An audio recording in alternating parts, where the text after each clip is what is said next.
Welcome to the For the Love of the Game podcast with your host, Jefferson Belfort and Brian Hernandez. This is episode 60. Brian, it's been a while. Welcome back to you and Yes. myself. But how are you feeling? I'm feeling really good. Good as always, but as we talk offline, a lot of life stuff been happening recently, but I am really excited to actually be talking about basketball again. Um yeah, I feel like there's so much that's happened even since we last recorded. I don't even remember what we were even talking about the last time we recorded, but I know I believe it was very early on in the season. So there's been a lot that's happened and a lot of fun stuff. So it should be a lot of fun. I'm excited to talk basketball with you again. It's been way too long, and I hope all the listeners enjoy. But Jeff, how you doing? Doing pretty good, man. Can't complain. As you said, it's been a little bit missed doing it, but as you mentioned, things come up. But we're still here, and we're still ready to keep on pushing, right? Um, Yep. a lot of things have happened in this season. A lot of things that we're going to be talking about in this episode. So let's just get right into it to the topics for today.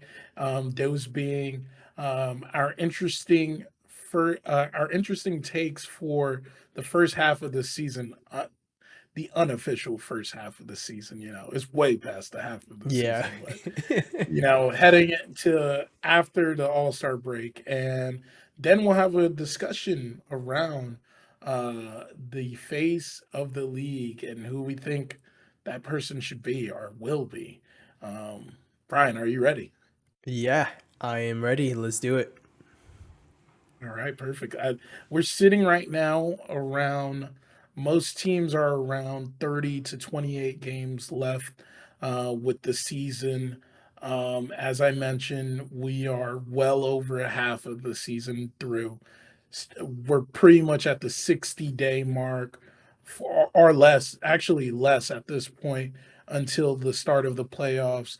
So, Brian, I ask you this, we're with that being said, that means we're almost three quarters of the season over, or if or yeah, we're about Yep. three quarters of the season over, right? What is some interesting takeaways you're getting from this first half of the year? I mean, Yeah. first three quarters of the year. Yeah, I think there's a couple ways we can do this. I have like a pretty long list of things I was just like trying to go back in time, see what's happened throughout this time. Some of my thoughts of where teams have landed. Um, I would say let's as of now we can go back and forth three different things and we can see how we're doing on time if we want to add more because I have a lot that we can talk about. But first, the biggest takeaway for me, as all the listeners know, I'm a diehard New York Knicks fan. And Jeff, when you actually came to visit me not too long ago, a couple months ago, I was talking to you. And so the listeners don't know, but I was at the beginning of the season. I was not having fun watching the Knicks. I was like, I know exactly what this team's going to do. I know Jalen Brunson was going to be consistently just really good. Randall's going to be frustrating to watch. I've been pretty consistent here, not liking RJ Barrett and the fit with the team and everything, and always just trying to make that work. I didn't like it. And then just everyone on the team, I was like, everyone's playing like poop. Things aren't great. Mitchell Robinson was playing great at the time, grabbing all the rebounds and then passing it out to someone to miss a wide open three. Like, it was extremely frustrating to watch. And I actually started kind of like dying off of basketball for a bit. And then the OG and Anobi trade happened. And that completely flipped everything in my viewpoint on the season. And the Knicks are back. The Knicks are back. Now, there's a lot of injuries. A lot of these guys are hurt. So we'll see how this team really looks. I don't think we'll be able to see them at full power, maybe at all this season, or maybe by playoff time. We'll see. Because even today, as we're recording this in February 22nd or 21st, Julius Randle is like, oh, is he gonna get surgery? Is he not gonna do it? We'll see what happens. But as of now, and as of for a bit, the New York Knicks are pretty good. OG Anunoby slots in, makes everything work really well. Um, I'm loving basketball again. My team, for once, is actually pretty good, and it's like, title contention is not crazy to say. Is it likely? No. But it's not crazy to say. And it's the most fun I've had in a while. But I've been talking a lot. Jeff, give me your quick thoughts on the New York Knicks. Um, yeah, no, uh,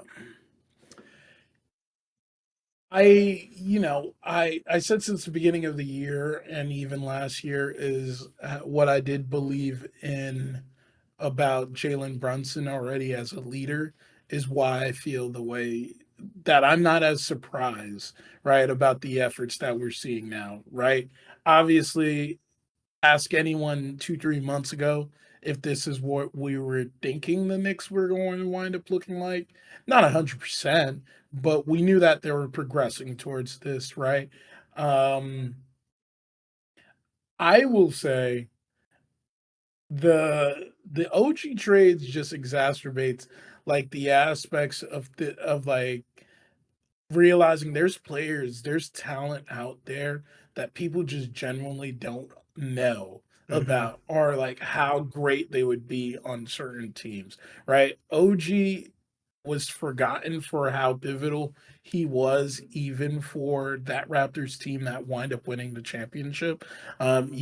He was fighting for minutes, he was fighting for the ball between Fred Van Vliet and budding star. Uh, You got Pascal why am I? there. I forgot his name. It's not Pascal. The Scotty Barnes Oh, it's with Cody Barnes, with yeah. Scotty Barnes. So it minimized what truly OG is and what he's capable of. So now seeing it actualized in a way that's similar to what he was in that 19 season for the Raptors, he looks amazing, right? Statistically speaking, since December 1, I think that was the day the trade went down. The Knicks have been, if not the best team in the league, they've been right up there. They've been number two, I believe, from what I saw, number two in defensive efficiency, and then number nine in Yep. offensive efficiency. This is right around the wheelhouse of where you want to be if you're contending, right?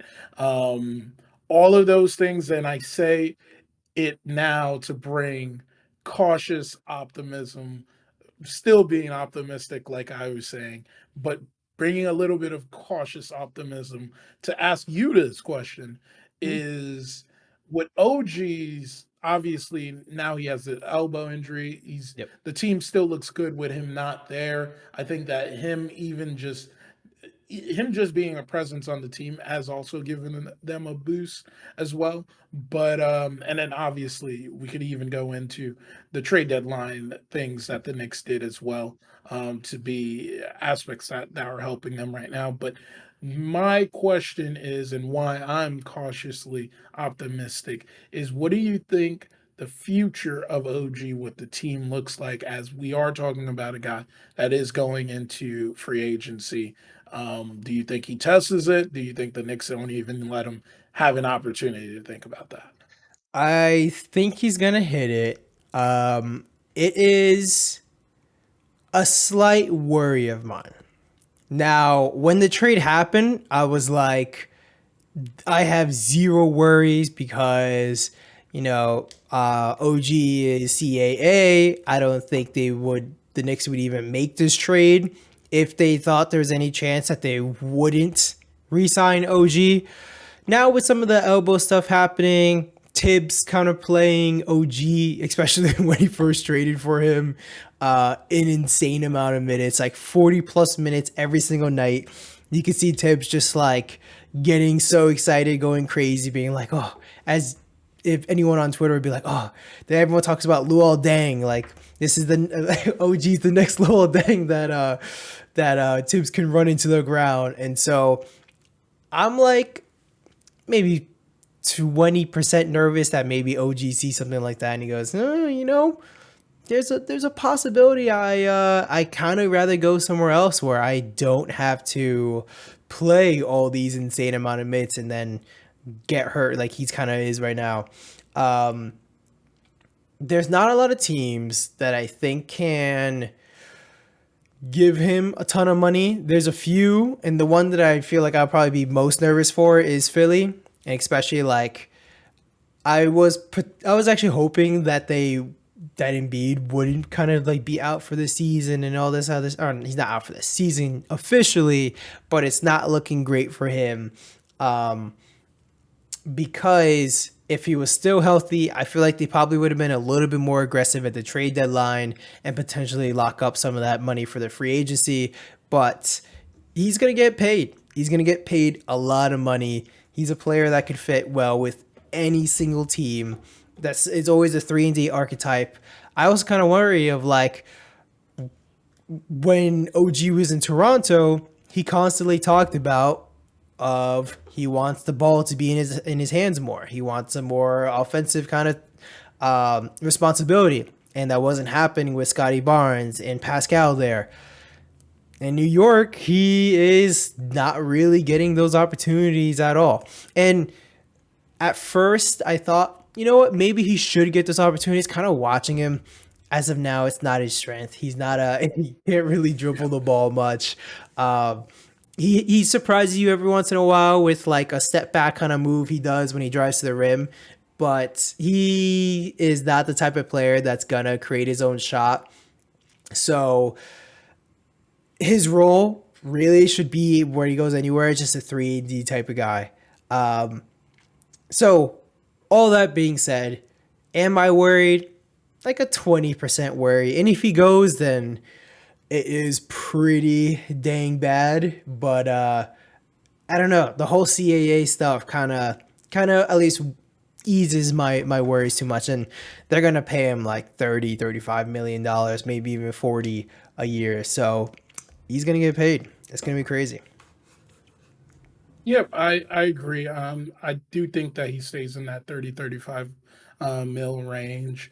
But why I say I'm cautiously optimistic is as we talk about this and we think about this heading into the off season, and I think this is a perfect segue actually Yeah. into the next storyline.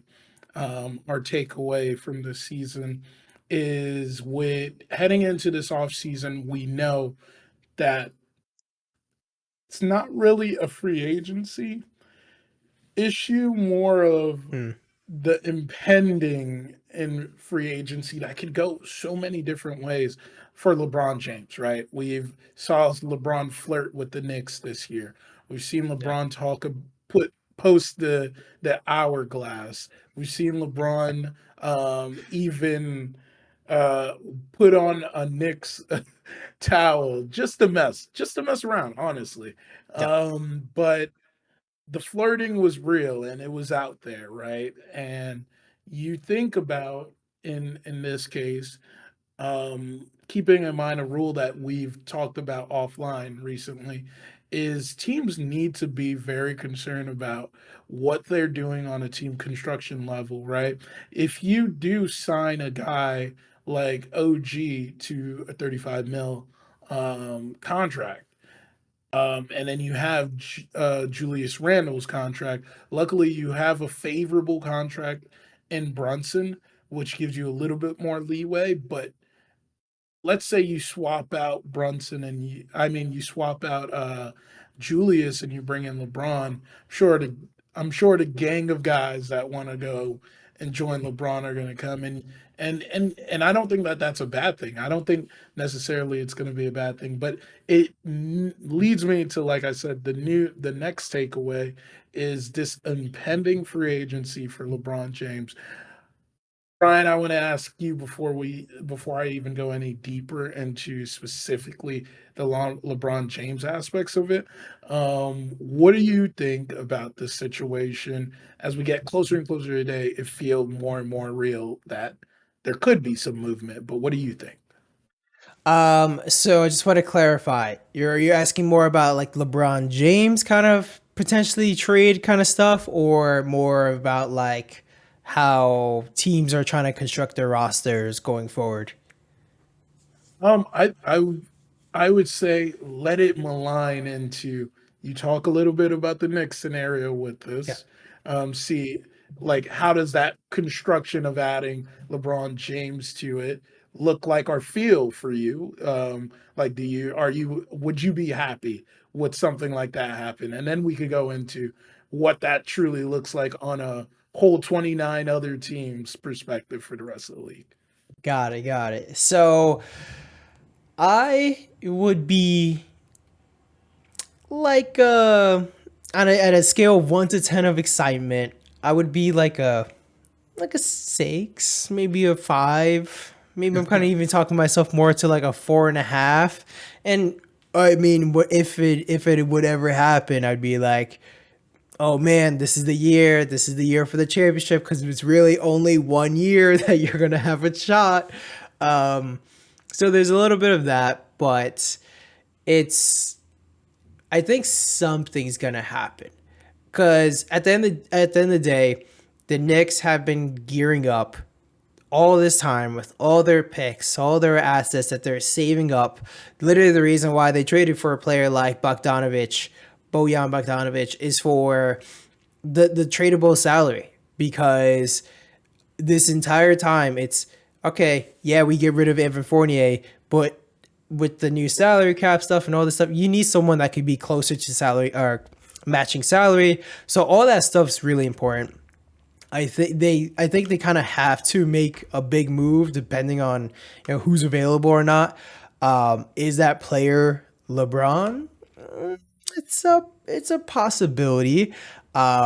It's not the ideal situation, because of course the ideal situation is someone that's more in the timeline closer to Brunson and pretty much everyone else on the team, because almost everyone else on the team, other than the guys that they just traded for, are under 30 years old. So to trade for a 40-year-old LeBron, I guess by that time he would be, I guess in December, I think his birthday is, Yeah.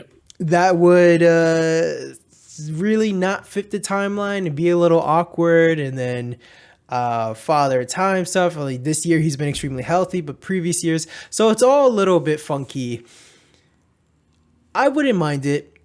Um, but yeah, I'm not like jumping for joy as like, I don't know, name any young guy in the league that's a stud right now. Which, I mean, as we're gonna talk about later, face of the league, like there's a million guys that are kind of have that name. Um, so yeah, like if you tell me, would you rather have Embiid if he ever asked out, or LeBron? Like, I would, even with the injuries, I would go over and want Embiid over LeBron, just more for the timing's sake. Now, as to your question about like anywhere else, actually, I'll pass that back on to you. What do you think? Like, is there any other spot in the league that makes sense if LeBron ever wants to, push that dagger and want to go anywhere else? Well, I think it comes with context, right? Like to think about what's happening around LeBron first when you think about that, right? This is probably the first time in LeBron's career reality is starting to settle in, Hmm. right? Because there's things that's out of his control now. He is at a point now where his stardom, how big as life as he is not enough Yeah. for everything to go perfectly, right? And I say that in a sense of what he's been telling us for years of what his future looks like. We take a look at where Bronny is. Bronny, unfortunately, has the issues, the heart defect, right? At USC, he's not having the greatest season ever. He's falling out of like even mock drafts, right? So the reality of it is that all of this conversation about, you get my son, you got an opportunity at me, right? Is starting to feel more and more like it's not a reality. Um, and when you strip that from it, knowing who LeBron is kind of, well, he has to be, right? A strong-willed type of person to get to this point. I don't know what coaxing or what they're going to possibly do to try to get his son to the league. I just don't know. That's going to be a big part of this, is what I'm thinking. Is if Bronny decides he is not going to be joining the league this year, and it's almost that time to declare that, right? Hmm. I don't know. I don't know. I think LeBron could consider retiring. Like, Mm. I honestly could see him considering retiring if he sees the winds start to shifting towards what reality is, and just say, you know what, like, either I go somewhere for one more year and test it out, or I'm retiring, or do that one more year and then say, that's my tour, my farewell tour. But there's a big part of my mind that says when you're putting up all 29 teams that I don't think that there's any perfect situation. His best situation is stay in LA, and I'm saying that Yep. strictly on a business sense. Everything that he does in his life is revolving around LA. Might as well just stay there, right? And hope that the Lakers right the ship with putting something reasonable around him. But let's be honest, unequivocally, the Lakers have not uh, done him any favors in this last 5 years that he's been there. 5, 6 years. Yeah, it's going on 6 years now, right? That he's been there. So I don't want it to be the Lakers. I do want him to be in a situation that's a little bit easier for him to achieve what he's looking for, but I don't see where it could happen other than there. And if it's not there, it's a sign and trade with the Knicks. That's it. I don't see anywhere else. Uh, that'd be that'd be a crazy move. I always talk about it'd be the biggest Knicks move to trade for a 40-year-old LeBron James. Like, we've been saving all our assets and here we go. 40-year-old LeBron James coming through. I will say though, yeah, there's all the jokes about him being old, but like, he's still an extremely effective player. And like, you see the Exactly. games that he turns it on, it's still like a next level type of thing. Is it, a 30-year-old LeBron? Of course not. But it's still like, it's pretty crazy, and he is really good. I don't know if I necessarily agree with he would take one more, or he would retire, kind of do like a farewell tour if his son didn't come out. More just because of the aspect, like if it's really important for him to play with his son, he can be. It honestly feels like LeBron could be like 45 and still be playing in the league and like be better than a role player. Like, he can be like a better kind of version than a lot of those guys that you would think of like that go later in their career. You got Melo, you got Vince Carter, you got all those kind of guys that just take a lower step. I don't think you would really actually ever get to that level of being down there as much as those guys were. Um, Let, so we'll see.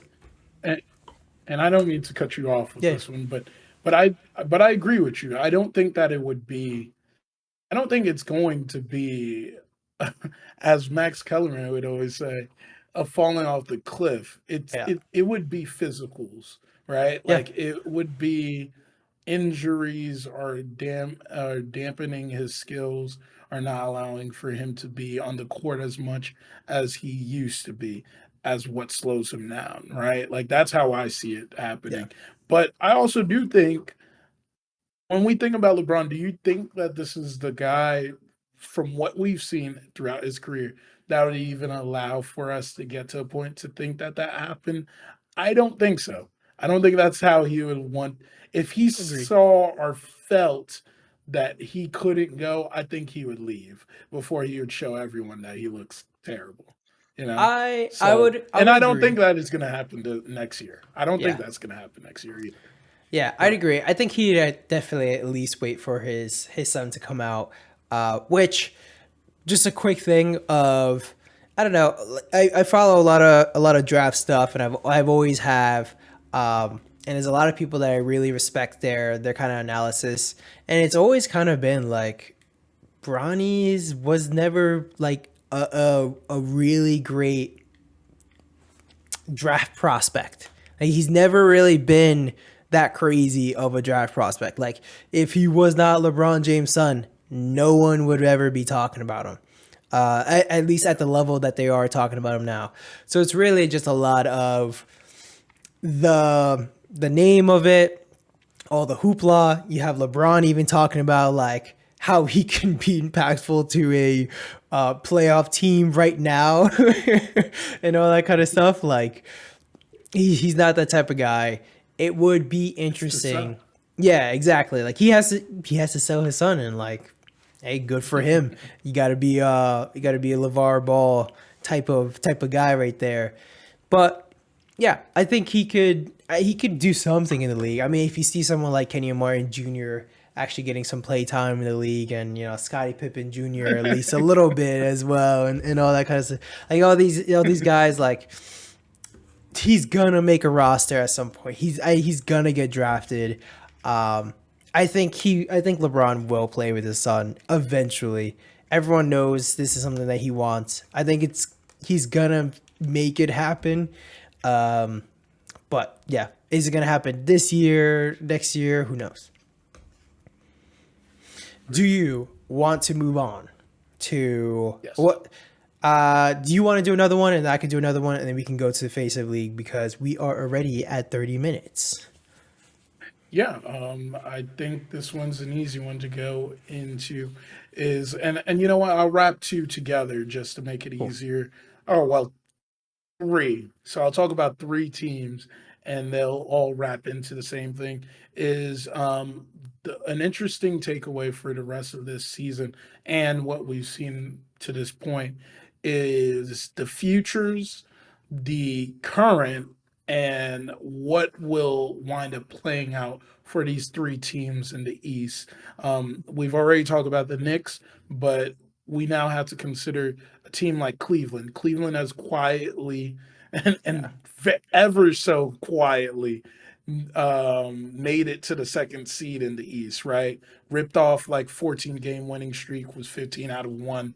Yeah. 14, 15, yeah, won 14 out of 15 games. And now they're sitting at the two seed right now.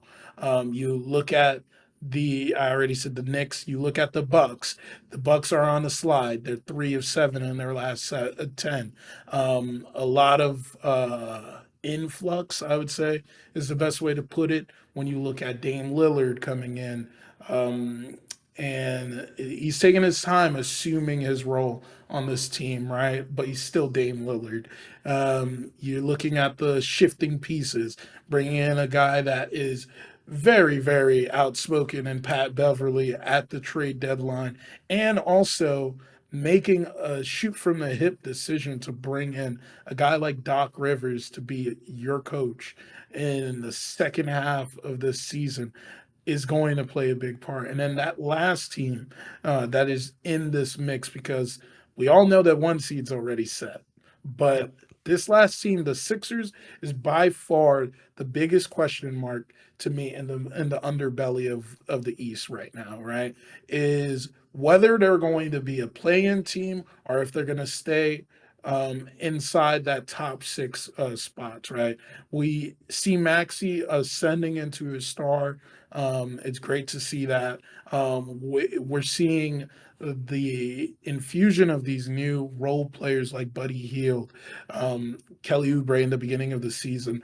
All these guys that are finding their way, a resurgence in Tyrese Maxey as well. These three teams now, well, four teams, really pose a big threat to whatever the Celtics are doing right now. Um, but I ask you this question, Brian. Who Mhm. do you think out of those four poses the biggest threat to the Celtics? I would say, as of right now, I feel like you kind of just have to say the Cavs because they have been so good, and without like a player like Darius Garland, I believe Evan Mobley just got back, but like having Donovan Mitchell step up this much, Jared Allen finally coming back to life, especially after last season's sad and disappointing postseason and everything. He's back to life. He's playing amazing. Um, yeah, this team is legit. They've made a lot of improvements. I was even just trying to look at like strength of schedule and everything. If there's any team that's most poised to lock down that second seed, I really do think it's those Cavs. Mainly because the Knicks have a ton of injuries right now. For I feel like the name of the game for the Knicks is more like just survive and hopefully be on the opposite side of the bracket of Boston, so you don't face them earlier before the Eastern Conference Finals if you ever make it there. But that's kind of like the name of the game, just like survive until the playoffs and hope everyone's healthy.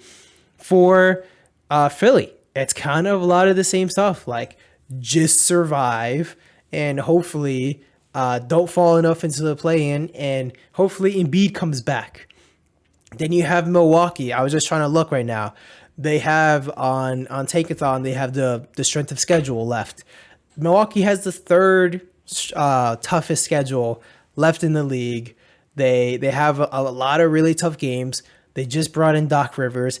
It's becoming a mess. I think I even saw a bunch of quotes today from Giannis just kind of talking about like there's so much change. You got the change of the owners, you got change of coaches 3 times. You have all change of all these players. You lost Drew Holiday, you bring in Dame. Like there's a lot of stuff happening in that organization. And then you bring in a coach like Doc Rivers, which, he's very touted, but even I think it was just yesterday or whatever, Doc Rivers, there's a video of him coming up being like, yeah, I told him not to fire Adrian Griffin. Like, I don't know why they did that. And here I am. Like, let's do this. And we know Doc Rivers' track record, especially when it comes to playoffs. Like, I think they will probably end up in that third seed regardless, but like, I don't see them overtaking the Cavs right now. And then those are the other two teams are kind of just more in survival mode. Hopefully, all their guys are healthy for the playoffs. So it really kind of has to be the Cavs. But man, it is the Celtics' game to lose, in my opinion, to make it to the finals. So a lot of me talking there, Jeff. What do you think? I agree with you. I do think the it does start. It is starting to feel like it's Cleveland's. Cleveland is stuck in that two spot, and they will stay in that two spot, right? I think another question I ask, but I'm going to answer it myself Yeah. before I ask you, is well, then who benefits the most of getting that two seed, right? Or that 2 and 3 seed rather than falling into that four? Because no one wants to see the Celtics in that four Yeah. spot, right? Like you want to be able to know you made it at least to the Eastern Conference Finals without having to see the Celtics, right? Until Yep. you have to see the Celtics, right? Um, and in that case, it's a little bit not as it's not about the basketball as it is about the team. It's about the future for the team, and it's the mindset of bringing in talent. To me, I think that the team that seems to gain the most from getting that second seed would be the Knicks. The Knicks would benefit in the sense that they would be somewhere that they weren't able to go to with Carmelo Anthony in the last decade, right? And something that they haven't seen in the last almost nearly 25 Yeah. years, seeing the Eastern Conference Finals would not only be big for the city, it would be big for basketball, right? So they seem to benefit the most if they're in that 2 seed to avoid them and potentially play like a Bucks or play the Cavs. We've seen them beat the Cavs before. I think that this current Bucks team can be beat, Yep. but if they take it to the next level, maybe that's not a conversation we have anymore. But I really do think that they're the ones that benefit the most from that. So, Brian, who do you think personally, though? That benefits the most? Yeah, I would have to say it's the Knicks. That's the only thing is like it just doesn't feel realistic until we see what Randall is gonna look like because um there's a ton of stats about it of like yeah, although Brunson's been playing amazing, like the quality of his shots have just gone drastically up or have gone drastically harder without Randall because although Randall, with all his flaws, he brings in a lot of gravity, brings in a lot of double teams, opens up the floor for a lot of open shots, and makes Brunson's life easier. So whether you get Randall back, he's not going to be fully healthy, and it's just going to be tough. So I just don't necessarily at the moment see that being realistic.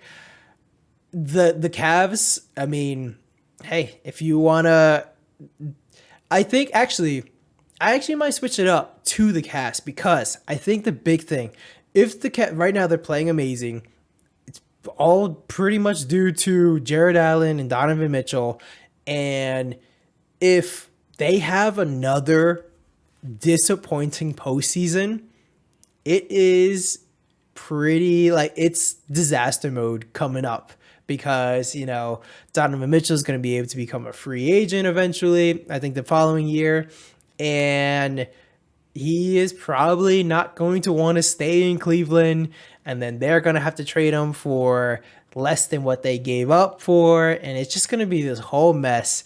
But as we always talk about, winning cures all. And if they can have, if I would imagine as a Cavs fan, if you make it to the Eastern Conference Finals, losing 6 games to the Boston Celtics, that's a successful season. Would you agree? I agree. I do agree with that. Um, on the bat, so then that's what I'm saying. On the basketball sense, then yes, I agree 100%. Cleveland seed has the most to gain in that sense because you don't want to lose him for anything, Yeah. and you don't want to also sell him for pennies on the dollar. So I do agree with you on that one. Yeah, it would be interesting. I'm so excited to see how these things turn out. See if teams start slowing down, who heats up. I'm excited to see like teams a lot before I go into my next thing. That teams like Orlando, see if they can take hold of all these injuries. See if Indiana can take hold of all these injuries and see if they can start moving up a little bit higher. Gonna be a lot of fun. My biggest interesting takeaway is the OKC Thunder are the next version of the Golden State Warriors. They are so primed to be successful for the next, honestly, like 10 years or so because all these guys are so young and with the rules coming up and everything, making it so much harder or yeah, it's just teams or players cannot get as much money if they go to a different team and free agency and everything. And there's like not a lot wrong with this team. Like this team is pretty well stacked. And if you just keep re-signing that, you have Shea SGA, you have Josh Giddey's, if he keeps getting better, that's great. But you have Jalen Williams, you have Chet. If you just kind of another 5 years of those guys and what they look like closer to their primes, man, that is a scary look.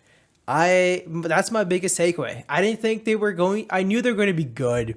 I didn't know they were going to be this good, and I didn't know that they were going to be good enough to contend already.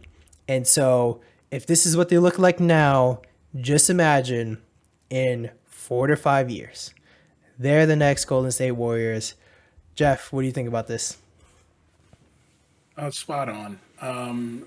They are a testament to making decisions with your head rather than your heart, right? Yeah, A lot of times we see this way. We're seeing it currently with my own team, is that teams make a lot of decisions um, with their heart. There was one day Bob Myers was on Today where he spoke about personally he made some decisions, or he made it. It was hard to make some decisions within the organization because he knew he was making decisions from the heart. Because you build a relationship with some of these guys and it lasts for years, but it is a business. We understand that it is a business, and you got to move off of certain players at certain times. We will look back on Sam Presti's decision to move on from Paul George and move off of Russell Westbrook as the igniters of what this is currently, right? yeah, Um, it's so important to when you see the signs of where it's heading to hit that reset button and have a coherent plan on how you're gonna get out of it. And Sam Presti did it in under 5 years, Brian. Like think about how crazy that that's is. No crazy. one, n- no one.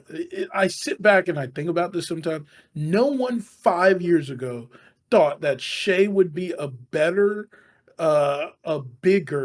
MVP candidate than Zion Williamson in this present moment, right? That's No true. one thought he would even rival even a John Morant in his in how great he is as a player. Like, but I think that there's enough to go off of because we can't we can't be naive and think that it's just your play on the court that decides where you are in the rankings.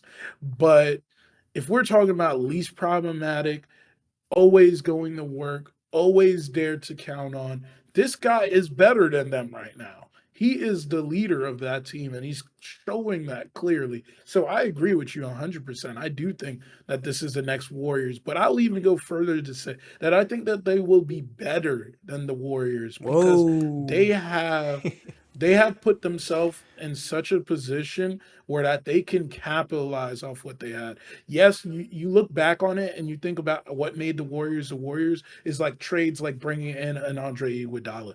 The the the Thunder have put themselves in such a unique position where they can bring in a guy like that. Who's saying that Gordon Hayward, honestly, and we know he's had some rough years, but who's saying that he can't be that guy? Because as far as what I remember, I know he had some good years when he was in the Nuggets.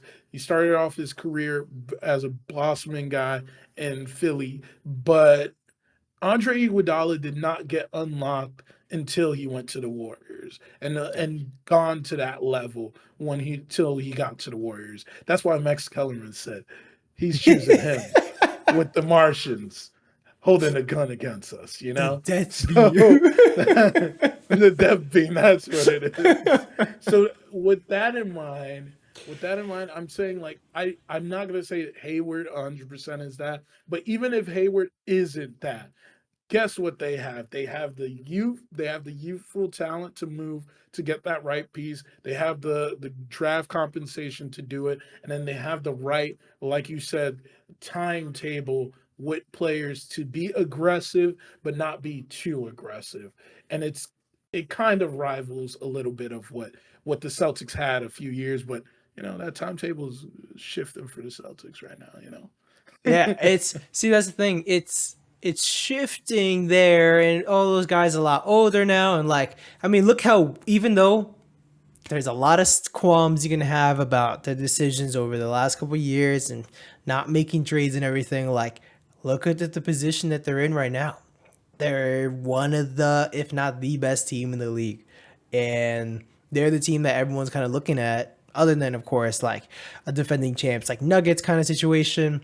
They're the team to look at to beat right now. And you kind of touched on with OKC right now of look at all the picks they have. They have so we talk about teams like the Knicks, even The Nets have a ton of picks. All these teams with a ton of picks. I feel like OKC has, if not like double the amount as Double. everyone else, as literally everyone else. So they're like, yeah, the Knicks are gonna make a star trade. Like, why not OKC? They have so many more assets than everyone else. So if they really feel like they could just make a push or make a move, they could go for it. It is insane. They are so primed to be in the best position. Better than Golden State Warriors is a little bit tough because of how many championships they won, but they are in position to definitely rival that.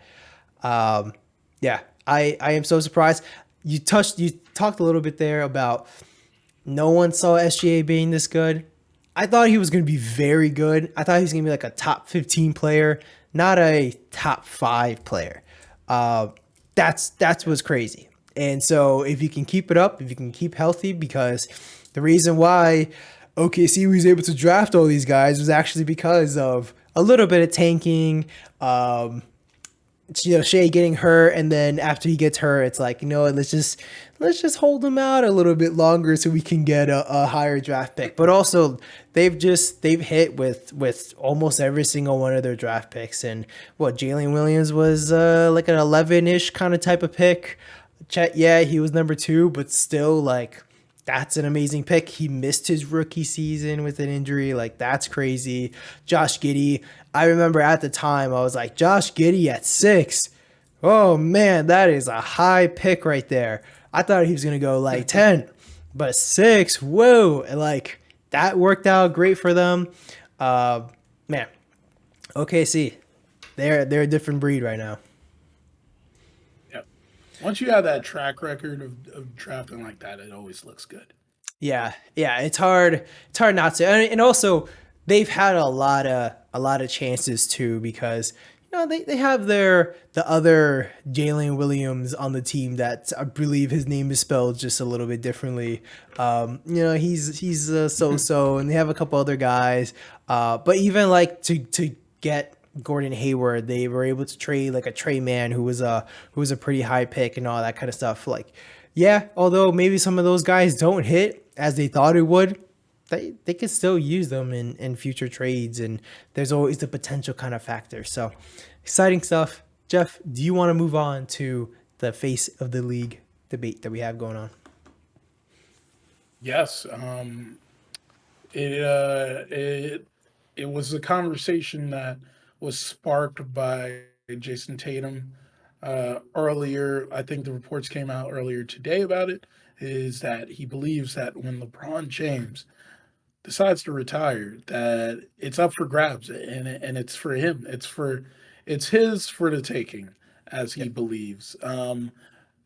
Brian, do you necessarily agree with Jason Tatum that it's for the taking for him, or it's up for grabs? Because it could be twofold. But where do you lean more?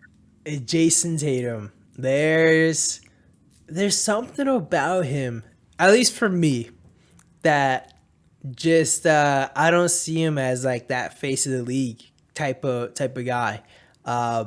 There, I know what, a couple years ago when he was going crazy in the playoffs, it was like, oh, Jason Tatum's that guy. But like ever since, he's kind of like not lived up to that type of hype again. Things can change very fast if he holds up and performs well in these playoffs. But to me, I don't see him being that guy. I think there has to be someone else. But he's not completely wrong, because we talked a little bit offline too. Like the NBA, if any of the listeners don't know, there's a report earlier in the year that the NBA is doing a type of Netflix show where they are following certain type of players. There was, I believe, like LeBron James is on that list. I don't know. I don't remember if Steph Curry is, but the other names that were on there, Yes. he was. All right. So yes. So you got LeBron, LeBron. Steph, Yep. It's Demonis, Yeah. You got Anthony Savanas, Edwards.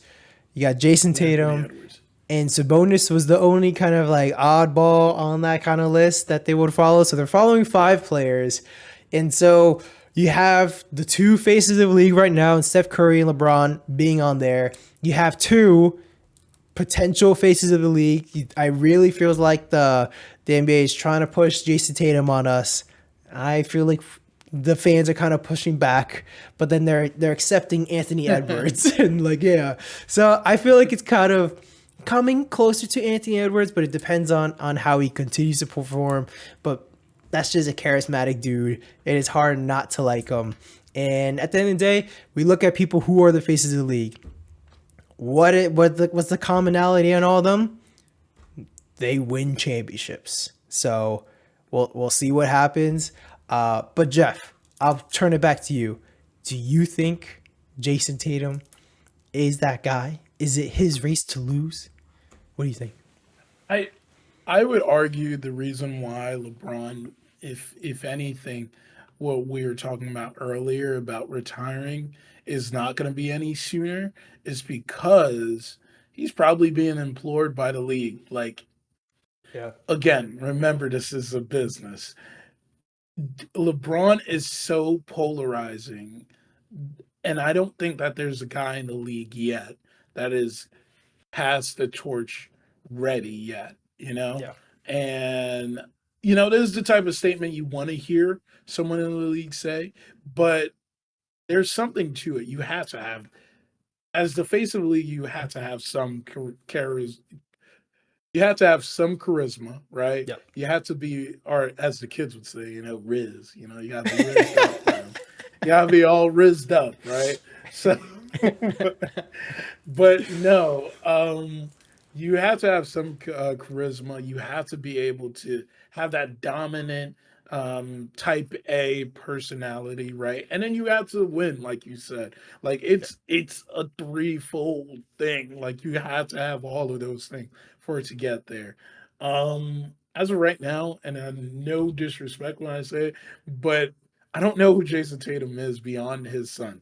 I I That's the first thought when I think of Jason Tatum. I just see his son. I see his son, and I see that Jason Tatum's a big Kobe fan, and like those are the two things that I think of Jason Egg. Tatum. That's probably it. That's probably all we need to know, right? But he yes, I think his personality has to be shown a little bit more for him to get to that point. Ant is just in a very, very good position for it to be him because he has that. He Yeah. has that charisma. He has that, like, oh yeah, I could go out and do anything, like type of vibe. Hmm. That confidence. You can't teach someone that type of confidence, right? So for him to have that naturally already, the team is looking amazing at this point right now. You just want him to hold this momentum and hope that he has this momentum throughout his career. But I'm not going to say that unequivocally there's anyone that is ready for that right now in my mind. I think that that is a problem, like that is a Hmm. problem that we've never seen since before Bird and Magic, right? Like we are heading into a phase where we don't really have a head, right? Like to the league that just screams. There's a lot of talented players. There's a lot of guys that make you want to watch games, but not that natural polarizing, get you to watch games every day, watch every national televised game they're in vibe. We've talked about how they've tried to push the international players, but Yeah. clearly there's a disconnect. There's 100% a disconnect with how the international players feel about the league and how we see the U.S. born players. They like play at this point is the U.S. born players. I just don't think it might be a crazy thing to say, but the in this young generation, this next up generation, the better if you look at the top five, top 10, I'm pretty sure a majority of it is the European players Yeah. or the international players in that sense, right? Like you could go down a list. Even a guy like SGA would be considered an international player because he's in Canadian. Canada. You know what I Yeah. mean? So it goes to show you that it's those guys don't even want it. Those guys don't want that. Like Luka's not clamoring about it.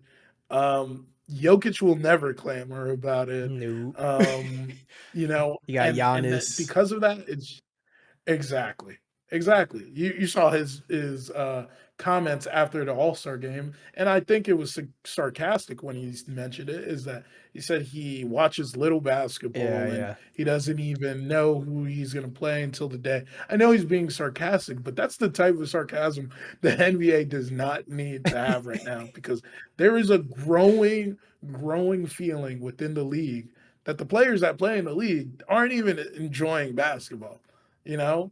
And that's a sentiment that's being spread across all the players, not just the international players, but the U.S. based players as well.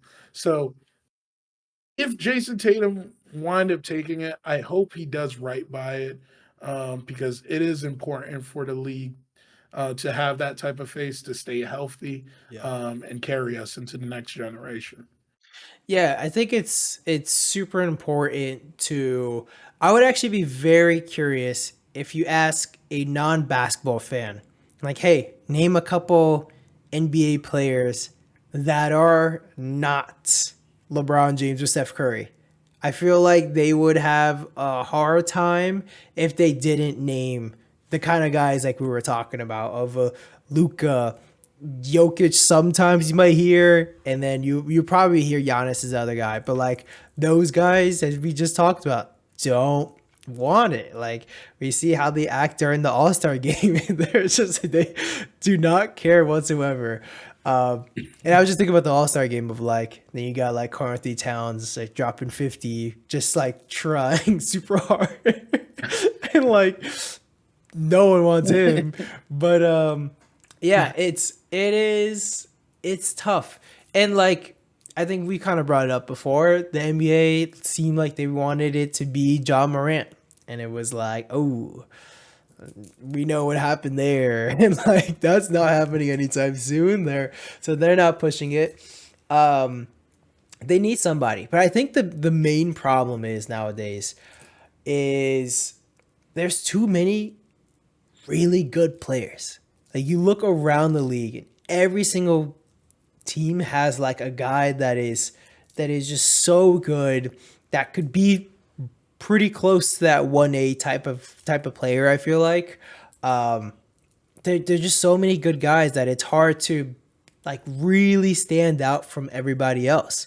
And it's tough. And like we kind of talk I just mentioned him, like if you're gonna ask somebody who doesn't follow basketball, who's a player that you could name that's not LeBron or Steph, like I that's very hard. If we think about the face of soccer and everything, of course, you had like I don't follow soccer, but I think about immediately you got Messi, you got Ronaldo, and then now you have that new young kid that's like, okay, he's the French kid. I forget his name. Um, Mbappe, yep. yeah, exactly. Yeah. If he even is French, I don't even know what he is, but Yeah, he is French. He is okay. French. See, but like I don't know anything, but like I know this little stuff But you know about the it. But like, name. You know yeah, that like person. he's Yep. the next guy there. There just is not that person in the NBA, and I don't know. Do you, other than the kind of names that we name, do you think there's anyone else that could step up, even if it's a European guy like a Wemby or something like that? Do you think there's anyone else? No, man, I honestly don't think so. I think that it's interesting because there was players that we could have said could have done that because I think people forget this too. Is in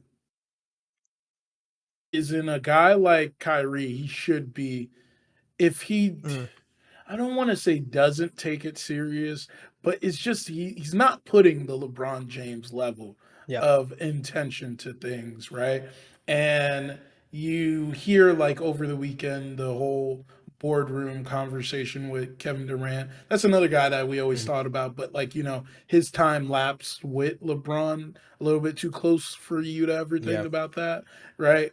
But he talks about how much he appreciates the longevity of LeBron.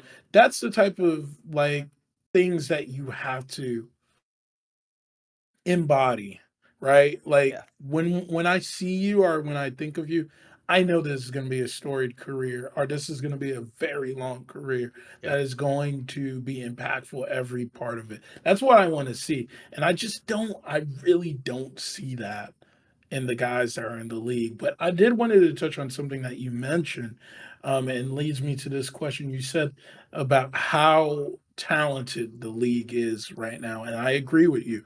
It is very talented. Where we are looking at constantly a team like the OKC, where they although it hit the jackpot on everything, it seems like, Yeah. but there is a lot of talent that's sitting on that squad that you wonder if spread around would look differently, right? So I beg to ask this question, and this is something that's been reverberating within the leagues like conversations is what is your willingness or have or openness to seeing expansion into like two teams or Mm. potentially even four teams that kind of breaks that up and then allows for a little bit more opportunities in the league as well too because as we can see it's infusing into all-star week now too with the Yeah. rising stars game is that there are kids that are brimming that are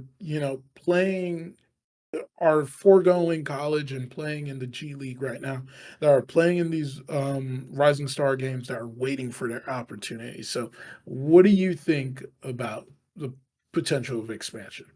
I I actually I haven't thought too much about it recently, but I think that is a pretty perfect fix to this kind of situation that we're talking about. Exactly like you mentioned. There's so many guys and we see it all the time. When the star player gets injured, this guy steps up and plays huge and it's actually like really amazing. Even I know I keep talking about the Knicks and everything. Someone like Dante DiVincenzo right now. He was like average he was shooting like 14 threes a game. I think he was for the stretch or whatever in January till now, I think he's made the second most threes in the NBA. And the first guy is Steph Curry, but like he's not super far behind. Guy's playing amazing. And before this, he was probably getting like 20 minutes a game and like barely does anything. And there's so many players like that in the NBA that just need some more time. I mean, even we see it, it's kind of weird. I always want to get your thoughts on the Nets, but like I see a guy like Cam Thomas. This man comes through and he scores like 36, 40 points a game, easy. It looks effortless and everything. And the next thing you know, you see him and he gets like he doesn't get much playing time and this and that. He's not starting, he gets benched, and like all this stuff is happening. But like that guy can score. And there's so many players like this. We think about I just because, of course, being a Knicks fan, I always think about the situation like a guy like Jeremy Lin. And why do we have Lin sanity? This was a guy that was about to be out of the league. He's jumped around all these different times. He wasn't even going to play. And the only reason why he played is because four guys got like hurt and they had no one else to play. And next thing you know, guy blows up, has a pretty great career, even though riddled with injuries. With an expansion team, that's definitely going to open up an opportunity. That would be fun. I really like that. I mean, we all know Las Vegas is going to happen eventually. But man, it's been a while since there's been an expansion, and I think it's definitely due. Is there another city you would want to see other than the Vegas? Um, so it seems like the consensus is really Vegas or Seattle, right? Mm, There's a big community, NBA community that is suffering from for a team right now in Seattle, right? yeah. They're so nostalgic of their old team when the Supersonics were amazing with Gary Payton and Sean Kemp, right? So I understand like those are two areas I will definitely be looking for Mm. a team. Um, I I don't know if it gets to four teams. I'd love to see if they would think about bringing back a team back to Jersey.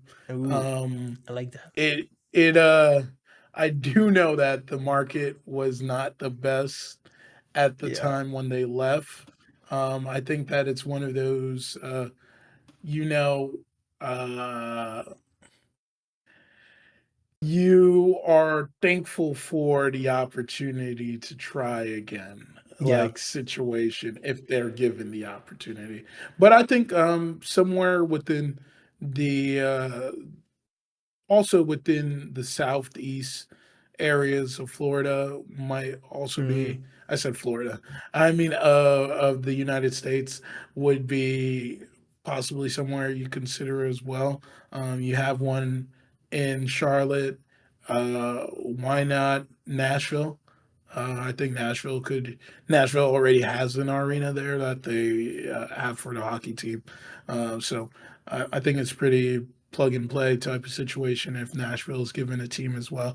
But yeah, I just think that team, not the specifics of like who's it gonna be. I just think more teams would break up some of what we're seeing and some of the issues that are coming from it.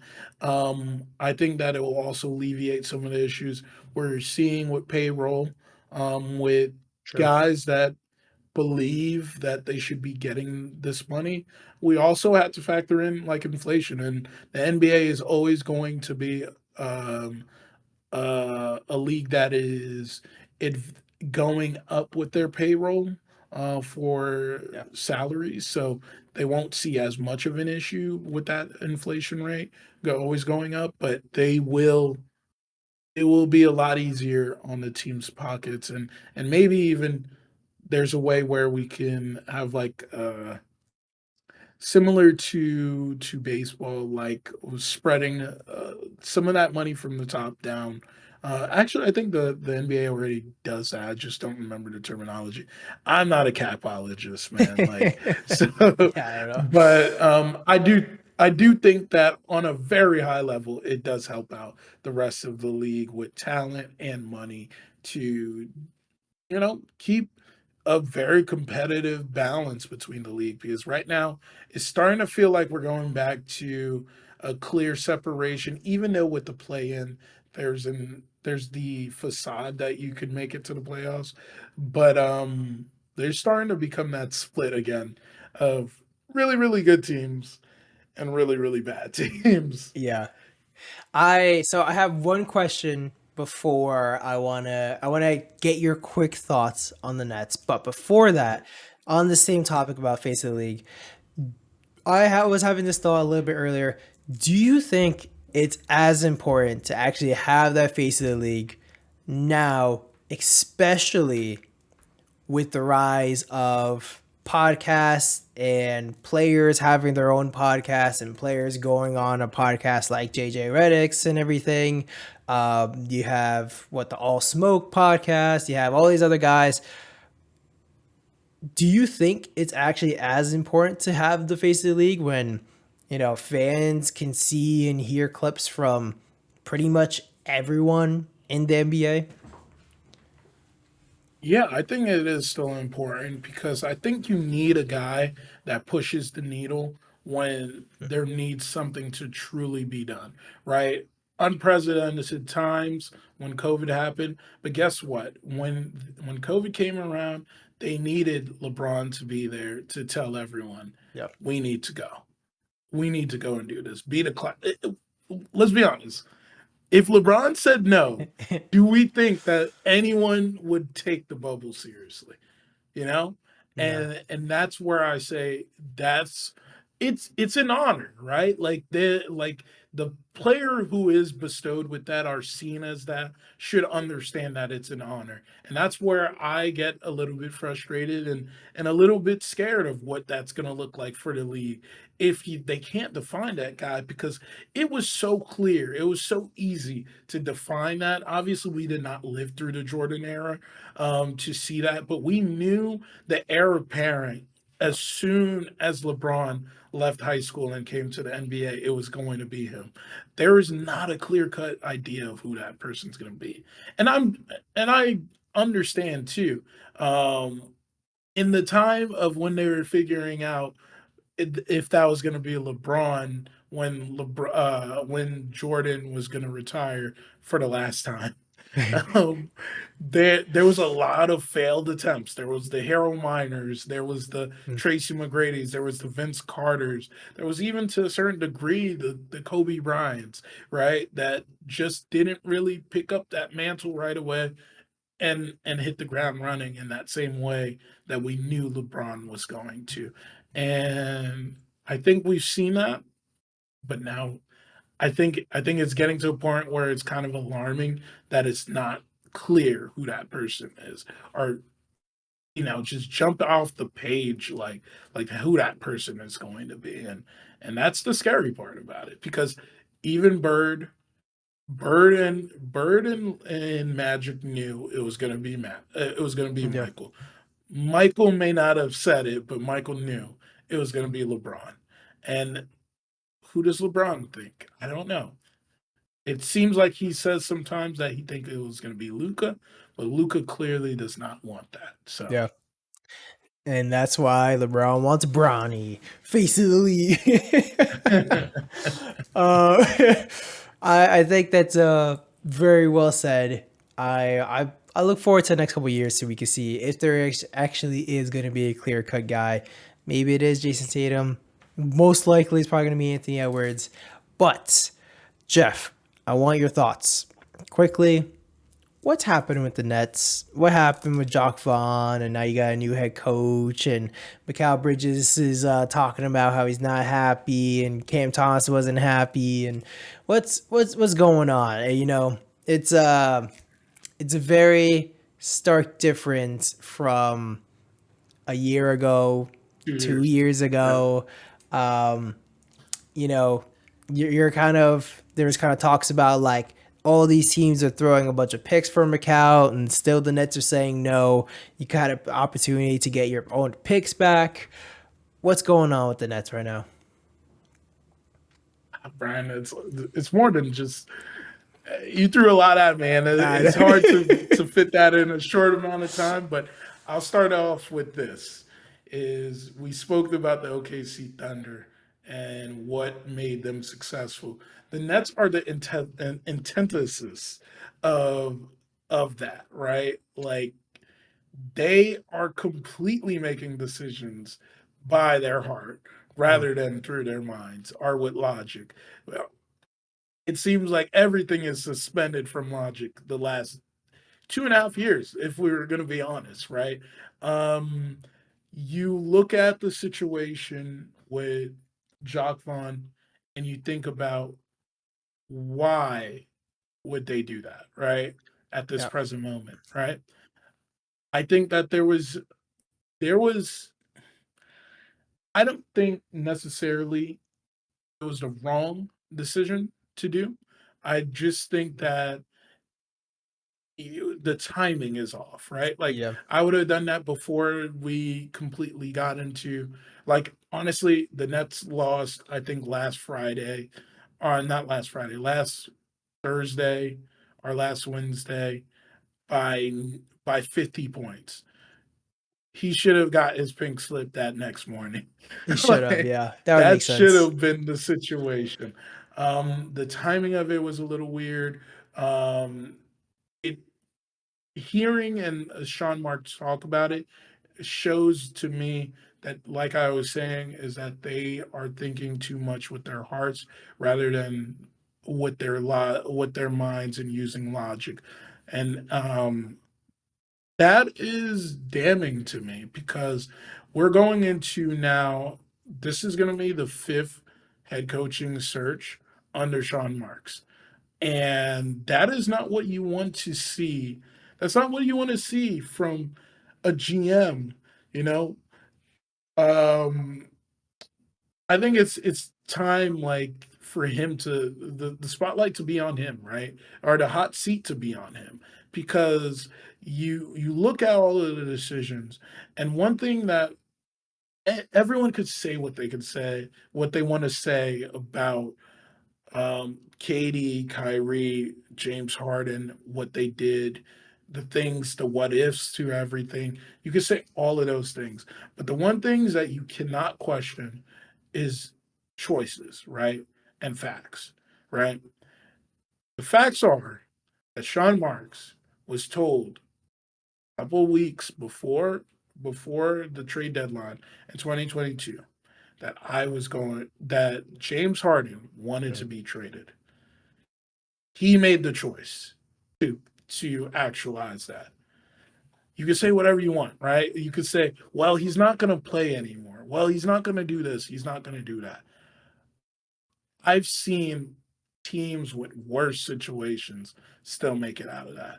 And to me, honestly, to hell with that. Like if he did decide not to play, or if he even decided that he was going to walk at the end of the season, think about what the reverse has been. A guy that cannot see the court, a guy that you effectively have nothing in return for what you got. You know, granted, it's a little bit you some may argue that's the same for the Sixers with James Harden not being there anymore, but James Harden still had value in the market to trade for. Yeah. I would beg anyone to see if they would pick up Ben Simmons right now, like, and pay the money to take on Simmons' contract at this point. So when you think about it like that, you think of it in the sense of, hey, either I would have got off of the books with this contract, and then hey, convince KD, Kyrie that we can add more to our team, right? Um, or we could do what we did, which effectively is the same thing, not have the guy that we just lost, right? So then you go into the Kyrie situation. There's all of the antics with Kyrie. I stand by it. I said it then. I'll say it now. You pay the guy because you just know exactly what this guy opens the door to. We always talk about this what if about if Kyrie was healthy, what would happen in that year. Well, then why wouldn't you not make the decision in that moment of understanding, hey, if we pay this guy, which is seems to be his biggest issue right now, we would still be in a position to be looking at a championship. And we're talking about we're living in a day and an age where players can advance well into their 30s to continue to play in the league. Even if Katie didn't want it to continue with the Nets, or if Katie is ramping towards the other half of his career, where at this point he's close to 35, or he is 35 right now. Um, you're still looking at a guy in Kyrie that is 30 years old, which means at least 5 more years if he is playing, right? To continue with. A choice again to trade him to the Mavs and then not trade him for a really equitable like return, right? You did not get something immensely great on that end. And then lastly, we finish off with Kevin Durant. That is a choice as well. All of those things that I'm trying to get at is that Sean Marks made his choices and he has to lay and live with them, right? Like, and the thing is, it feels like the Nets are absolving. And when I say the Nets, I'm talking about Joe Tsai is absolving of him of his faults in these things. Um, I don't think that that's fair to the product for the fans. I don't think that's fair to the team that is being told that they're not good enough. Um, I'll go now into the Jock Vaughn aspect of this. Jock Vaughn lost his job in my mind, Brian, when on I believe it was December 28th or 29th, they played the Milwaukee Bucks. The Nets decided to sit the players. That's not the problem to me. Fans can make their decision to say what they want to say, that hey, those guys should have been playing. Mikal Bridges as a player has the right to say, hey, I wasn't happy with that. I completely agree with either way you want to stand on that. And as the NBA for finding the NBA, the Nets during that time, I completely agree with them on that as well. But what Jacques Vaughn did on that day to not only discredit himself by saying, I'm not a great coach, and then discrediting his team to say that there's no one that is an all star level. there's sometimes you don't need to say what is obvious to everyone, you Yeah. know? And that present moment, I knew that was when the team was lost. And since then, the Nets have been spiraling. They're not able to win consecutive games. They're not able to keep the guys enthused. They're not able to defend at the level that we expected these guys to defend at. The Nets early half of the season were looking to vie in that top half of the play-in, late part of the top six players, and now they look nowhere to be close to that. And that is since that statement, I swear the team has decided to check out on him, and they waited to see how long it would take before the front office would change this. Um, my last aspect of this is it goes into where we are moving forward with the future. Is you mentioned this earlier, and this is an aspect that no one is truly discussing. Is the Nets do have picks though. The Nets Yep. may not have their picks, but the Nets do have picks to right the ship of what's going on for their future, right? But we understand what situation or circumstances they're in. They owe they owe a couple swaps. I believe the swaps are 2025 and 2027, and then this year, um 26 and I believe 29. Mm. I think it no, it's this year, which is 24 and 26. Yep. And then and then I think 2028 is another swap. Those are what we're looking at for the Nets giving to Houston Rockets, which effectively means three of those picks, you're still going to have a pick. You just Yeah. need to be a little bit better with how you choose to draft, right? The other ones are outright picks for them. So it's not as bad as people make it out to be, but like obviously you hear picks going out in the day and age we live in. And this is one thing that I have a big issue with is that people do not take context what picks really mean. You Yeah. don't actual, it's not actualized in the moment when you pick it up. It's actualized when you go to the draft, right? So all of its inherent like value disappears after that day. Yep. Once they make a decision on who they're going to go with or even the order of where it's going to be, it's lost its value. Yep. And the thing is, people's minds have been subverted by what happened with the Nets in 2013. So you have to think about how lucky you had to first be able to get the picks and then make the right decisions with all of those picks for the Celtics to be. The pick that everyone always says is Jason Tatum was not even the Nets pick. It was the Sixers pick. The Sixers traded the third pick with the Celtics so that they could move back and they traded and they got their guy, Jason Tatum, in three and allowed the Sixers to get Markel Fultz. But these are things that get lost in translation all the time. So for me, I personally am not scared about the aspects of like the Rockets having the Nets picks. Once the picks is gone, it's on another receiving end. I don't care about it anymore. I don't think as a GM you should care about it anymore. Your job is to be able to pull back draft capital for yourself at this point and stop worrying about that. If you decide to play with your team or build and demonstrate what you could do with your team, based off of those picks, you're already losing the game in my mind. So I hope that's not the case for Marks.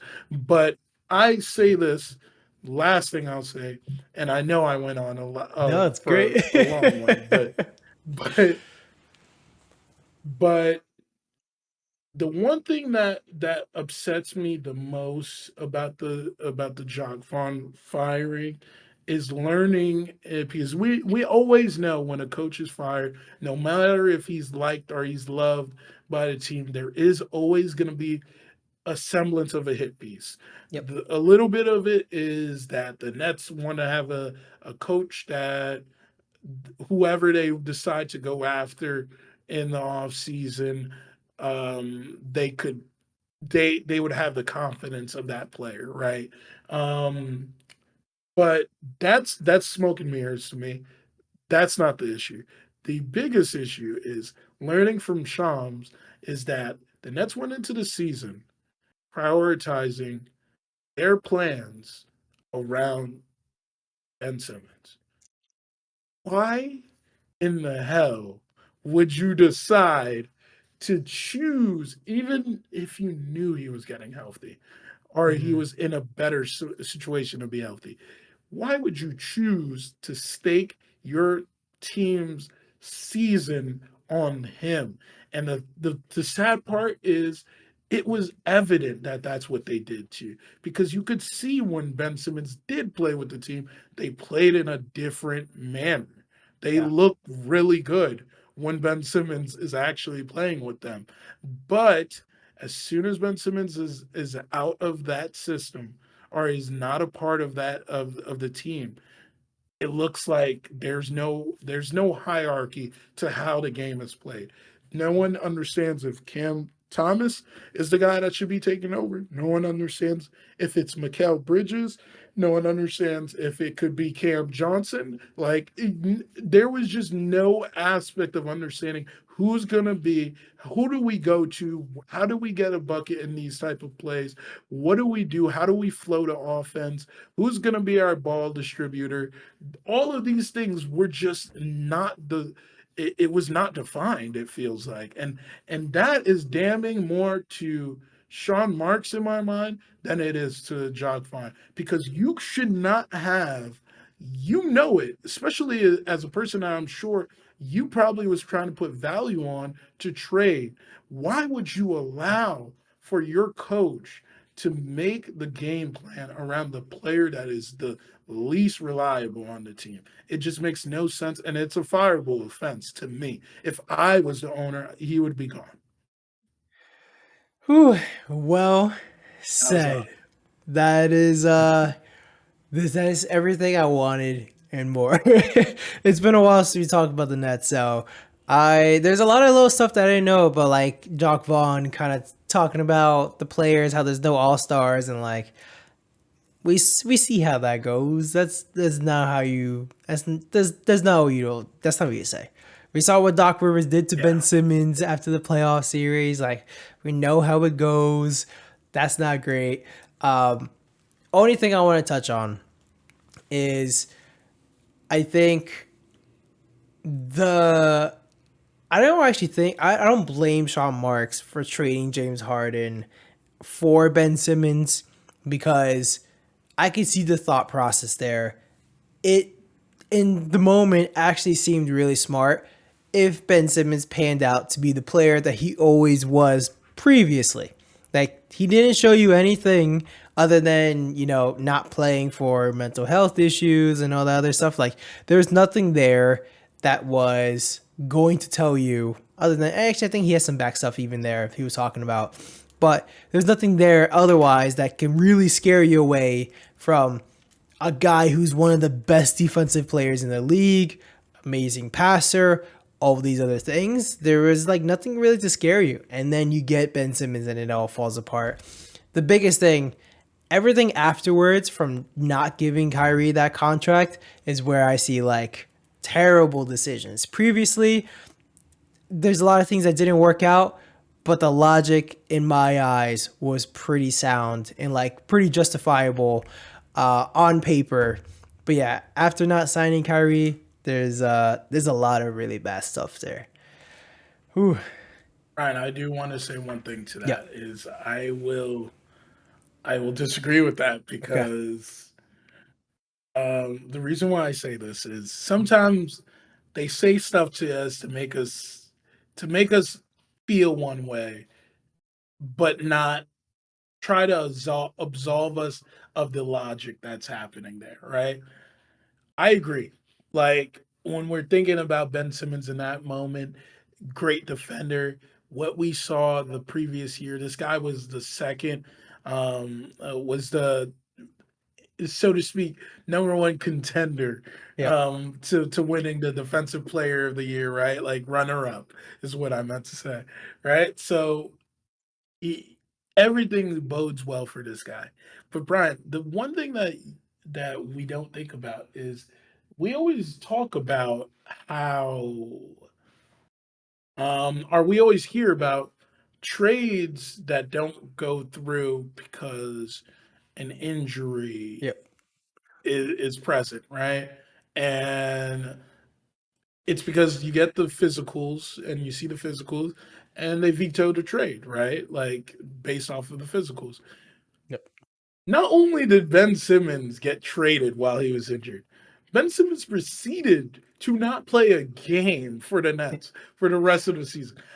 That again, as a general manager, when you're making a decision like this, I don't care about what James Harden tells you. James Harden comes to me and tells me he's not re-signing with me at the end of the year. I'm gonna go like, well, good for you because I ain't trading you when I know we got a chance at winning a championship. Because what I see over there is a guy that has not played one game this season, a guy that doesn't even have a clear physical, the a guy that looks checked out of the game right now. And now I have to stake a team that has the idea. Because think about how unfair it is to a team that is defined as everyone understands their roles and understands what they need to do to win a championship. And now they're being told that we're just a playoff team now. And we'll figure it out next year. That is not going to sit well with your star players are on the other side of that. So I personally, I think, you know, you just have to have the cojones to say that to James Harden and not let him play with like let play you. That's what it is. He got played. He got played. And now we watched him get played two other times. He got Yep. played when he signed these guys, when they told him to bring DeAndre Jordan. It has been nearly a deck. It's closing in on not a decade, half of a decade of him getting played by these guys, Yep. and it's just I don't know how you survive that as a GM. I don't blame that on necessarily Sean Marks because I feel like it feels like a lot of revisionist history because it didn't work out. Ben Simmons actually ended up not playing that season. But I don't know, maybe my memory is wrong, but if I remember correctly, there was always a lot of talks about, oh, Ben Simmons is coming in for this next game. Ben Simmons is going to make his return real soon. He's going to do this. He's going to do that. And it's when they do that, it's a lot of, I'm sure there's the doctors, there's Ben Simmons saying he's going to do this and all this stuff happening. So it's a lot of stuff that feels like not necessarily that's actually Sean Marks' fault. And also, like you talk about, yeah, these physicals come through. The team's doctor, the Nets team doctor, had to look at his physicals and be like, you know what? And advise Sean Marks to be like, this is actually not a big deal. This is enough. This is actually enough risk that we're willing to take. We believe he's going to come back and all this other stuff. I'm sure there was plenty of conversations. And to him, it's like, yeah, maybe we downgrade for a little bit from James Harden, but now we have this really great player who's a great asset even going forward in the future. He fits well with his team on paper. Like I feel like if Ben Simmons just kind of panned out the way that everyone thought he was going to be, then this wouldn't actually be a problem. But instead, it went the complete opposite direction that I feel like kind of no one thought it was going to be this bad. Like, yeah, maybe there's some signs that it could be bad, but not this bad where it's literally like a untouchable kind of contract. And this guy had how many games has he played for the Nets? Is over all these years? Like, I don't It's blame that on and Sean that's Marks. but that's the problem as well too is that there has been uh there has been a belief or there is more of an understanding that during this time as him as general manager is that we settle. We'll always settle. The you I don't know if you watched the game earlier this year. There was when Katie came back to Brooklyn, Mm, there was the stat that shows the infamous stat of the yep. big three only played 16 games together. That's crazy, right? When you look at it and you understand that probably 70% of the time that Kevin Durant was on this team, he wasn't even playing. You look at that with Kyrie Irving. There was a stat I also saw that showed that Kyrie Irving has played almost the same amount of games as Ben Simmons has played in this time Yikes. span from now to 2018, right? So these are the things that going into it, like I understand you can't plan for all of those things. Yep. You can't know that all of those things are going to play out in that sense. But there's a sense of accountability that got to be there that you have to instill again as the leader of this team, right? Like this is not the you don't see this with LeBron's teams, right? Why are we seeing this with a Kevin Durant led team? You know, like a I guy doesn't want to play basketball on a LeBron team, that guy is not only getting shipped, you probably might never hear of this guy ever again. Yeah. Yeah. See, I don't know. Like that, so I agree with all that. And to me, I don't like it just feels like a lot of bad luck. That what ended up happening. And that's why I'm saying after the whole Ben Simmons thing, and especially after when he decided not to give Kyrie that contract, everything else from that point on, is yes, needs to be accountability. Before that, signing these guys, pretty much handing the keys over to them, and all this other stuff, like if that Buck series went just a little bit more differently, if the guys were just a little bit more healthy and they won a championship, you would be praising Sean Marks. Be like, Sean Marks is a genius. This is what everyone was saying. Everyone was saying Sean Marks was a genius. And then after that point, and Joe Sides didn't want to let those guys run the team anymore. That's when it went all terrible. And then that's a lot of terrible decisions. And that's what warrants a potential firing. But before that, that's all I'm trying to say is like, I could see the thought process. It didn't work out, but I could have totally seen a world where that was actually a pretty good idea. And that was a good deal that they got. But it just went the worst case scenario that I don't think anyone saw coming possible. I agree. I will never question the ability or the want to go after a guy like Kevin Durant Yep. and Kyrie, right? That will never be questioned. It's the actions that preceded it Yep. after it. Like I agree. Um, he didn't really get faults until James Harden started to request a trade. But um, again, I do think that there needed to be an adult in the room, and that was absent.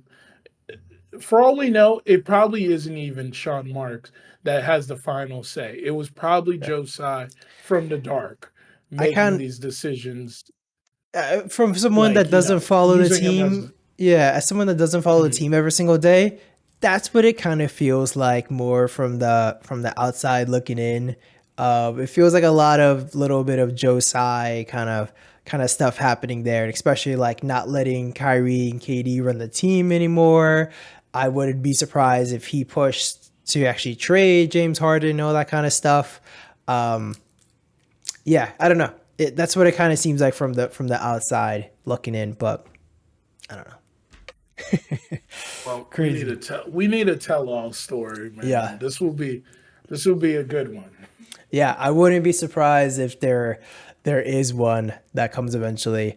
I knew you were asking that question. It was a loaded question. I am totally fine. It went a little bit longer because that was a lot of fun. I don't know, especially like it's been a while. We haven't talked about basketball. I needed to hear about the Nets and what's going on because yeah, crazy stuff has been happening, and hopefully it gets better from here on. But I think we should call it a wrap. Jeff, is there anything else you want to say before we end the show? No, that's it. I actually will say that I held back some of that because I could go on. I probably could go Yeah. on for a whole day. Yeah. That's what it feels like. We're gonna have to do a future episode that is just the therapy session for the Nets and everything, and maybe there's That's what going we to be a got the future off one. season for. Exactly. All right. To all the listeners, we hope you enjoyed.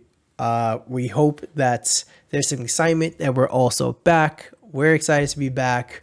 And yeah, we're gonna continue.